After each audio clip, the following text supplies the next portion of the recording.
welcome or welcome back to my channel. Today's video is all about tapering for runners. I'm going to cover what is tapering, why it's important to do, mistakes to avoid, and tips to help you survive the taper crazies. And if you haven't already, click the subscribe button and the bell icon so you get notified every time I upload a new video. So let's talk about tapering for runners. First off, what is tapering?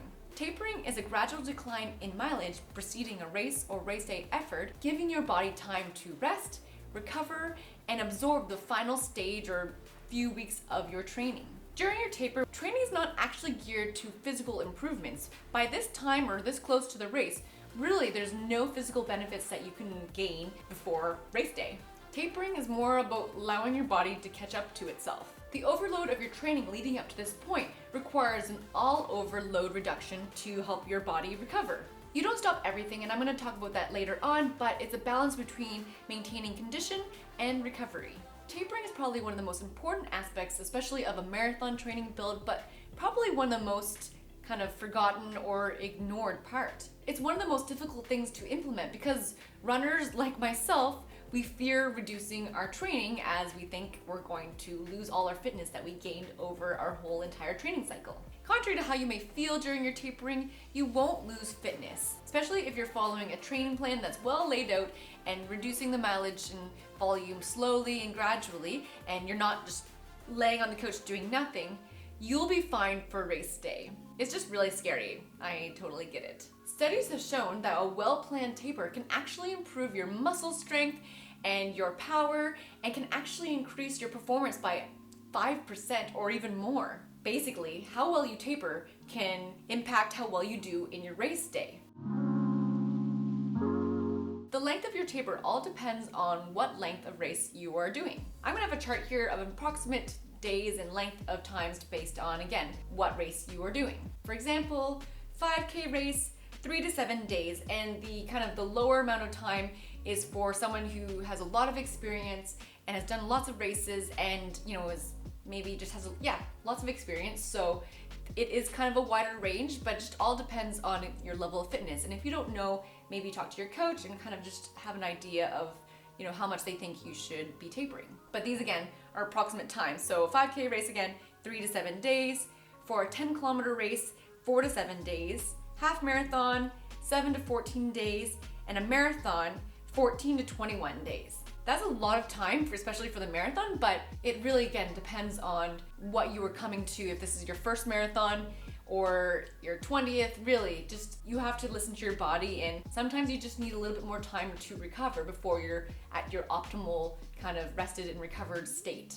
In theory, tapering sounds awesome. You cut back your mileage, you get to eat a little bit more before your race day, like the few days before, and you just have so much more free time, but I find it's like the hardest because then you have more time to think and to worry and just to freak yourself out a bit, and you're just not used to all this free time. So it's just a hard time. Tapering allows muscle glycogen stores to return to their peak levels. When you taper, metabolic enzymes, antioxidants, and various hormones return to their optimal level. This way, when you reach race day, your body is ready to go. Tapering is important because it also gives you time to kind of have a break physically, but also mentally too. I talked about this in other videos about mental preparation before races and why it's important, so I won't go too much into this video, but it is important to kind of just give your mind a break, because I don't know about you, but after hitting those peak weeks of huge mileage, I'm just exhausted both physically and mentally. And with all the downtime I have in tapering, I have time to read and just kind of just relax and get back to kind of just normal, optimal Amy self. Not very tired Amy from all the kilometers that I'm running in peak weeks. But this brings me to a few mistakes to avoid when you taper. Mistake number 1, doing completely nothing.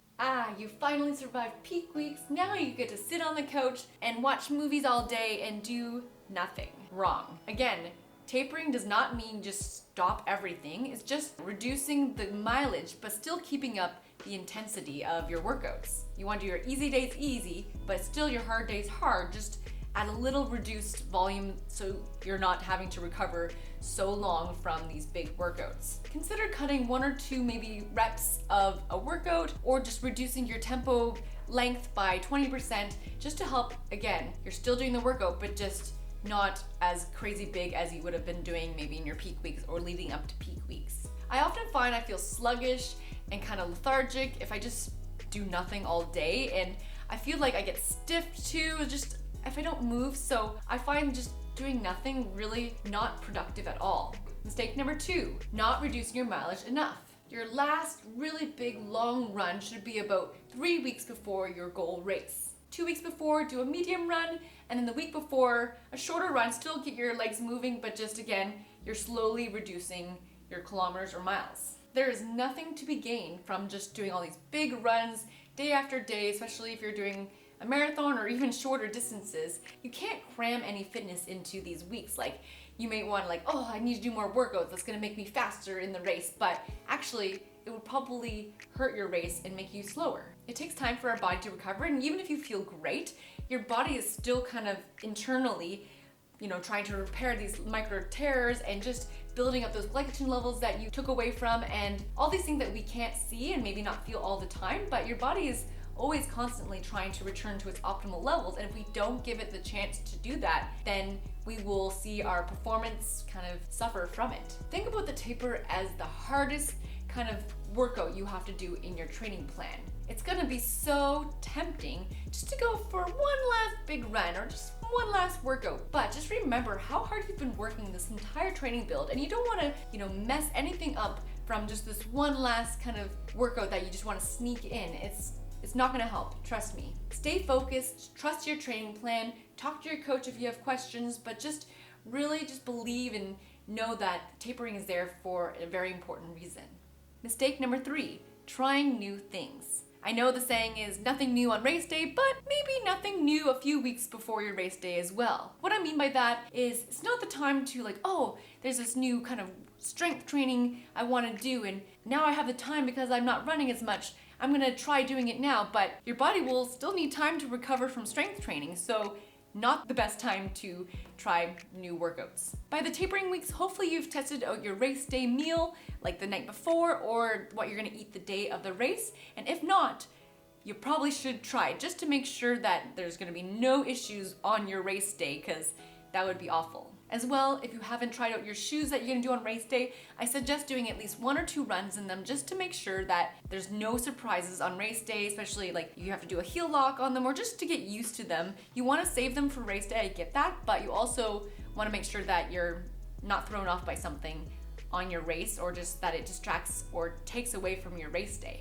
There's nothing worse than just on race day itself that something catches you off guard and stresses you out. I know I'm already nervous for the race, and if there's something that just, again, throws me off, I feel like that would just kind of ruin my morning and just, make me more stressed out and could negatively impact how I do on my race. Our bodies like routine, and I know personally when things are changed slightly, it throws me off and takes me a few days or even a week to really just adjust to a schedule change or just anything new that's introduced into my daily life. I've even heard of people stopping drinking coffee leading up to a race so they feel the full effects of caffeine when they have their race day coffee, but for me, I just love coffee way too much, and I'm used to having it in my schedule, so if I stop drinking it, I feel like that would just throw me off and I maybe wouldn't be very nice to be around. I don't know, I just like coffee, so for me, having that routine is more worth than, maybe feeling the effects of caffeine more on race day.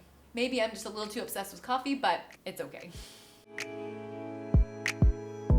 Decreasing your volume of training will not only help you feel, hopefully, more rested and recovered, but there's a few other things you can do to help enhance your tapering. First off, I would suggest maybe running your easy runs just a little more easy. Easy is all just depends on your level of fitness and what easy is to you, but just take your foot a little off the gas pedal and just enjoy these easy runs. I love to take ice baths, especially in the summertime after big workouts, long runs, interval runs, but it might be a good idea to have a few extra ones during your tapering weeks. As I mentioned before, ice baths help with reducing inflammation as well as helping recovery, as it helps the blood flow and move in different directions. When you sit in cold water, your blood vessels constrict. Then, when you get out of the cold water, they contract, moving the blood and helping just flush out any byproducts, waste in your body, mostly your legs. And lastly, try to spend a little less time on your legs. Like obviously you're gonna go for your easy runs, but just when you're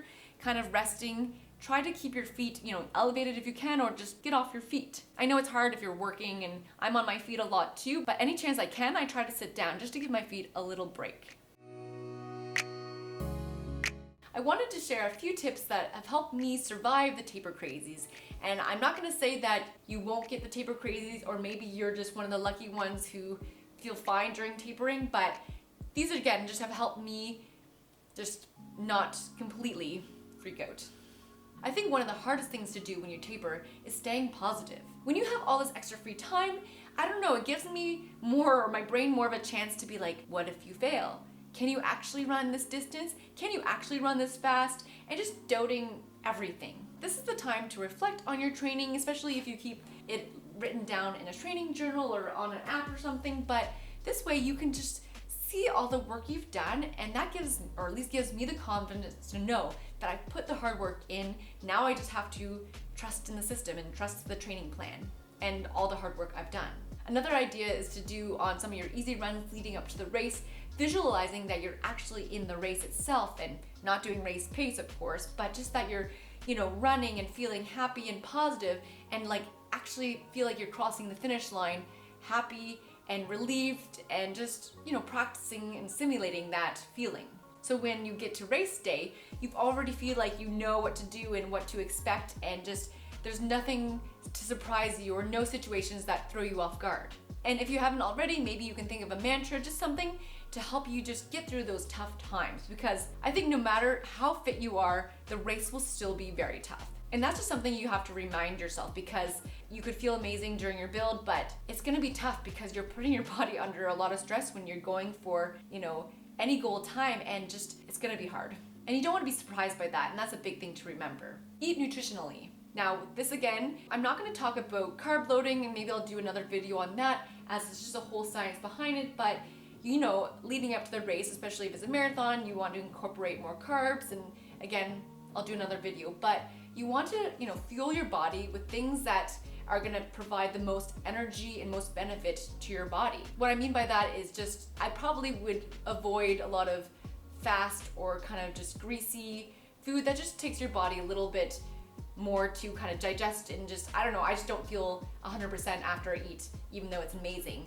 Like this big, juicy, greasy hamburger and fries. I don't know, that can maybe be your treat after the race. But eating these foods, it also helps your body refuel and just have the energy stores that you need to perform on your race day. You also want to make sure that you're hydrating properly. I love having a Nuun especially in my water, as that just helps me drink more water, as sometimes the water can be a little boring, but it also replenishes my electrolytes and my sodium levels, so I love having Nuun.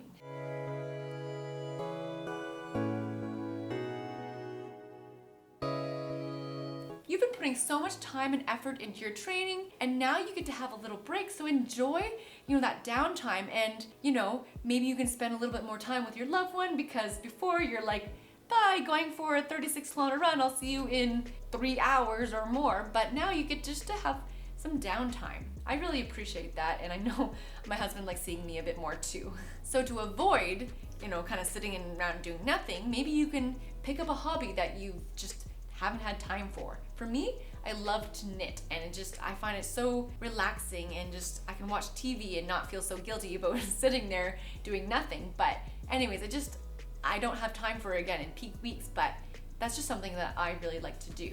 Take some self-care time, have a massage, check in with your body, make sure everything is just good to go for race day, as well as baths. Ice baths are good, but maybe some warm baths if you like baths like I do, and with Epsom salts, which is so great for recovery. You can also do some light yoga, again, nothing strenuous, nothing that your body has to recover from, but just keeping mobile. I also love to read, so there's a huge stack of books waiting for me when I have the time to read again, which is so soon. I can see the end of my training cycle, and it's gonna be awesome. What do you find most effective with your tapering, or just helps you survive the taper crazies? I'd love to hear them in a comment below. As always, if you like this video, tap that thumbs up button. Happy tapering and recovering, and I'll see you next time.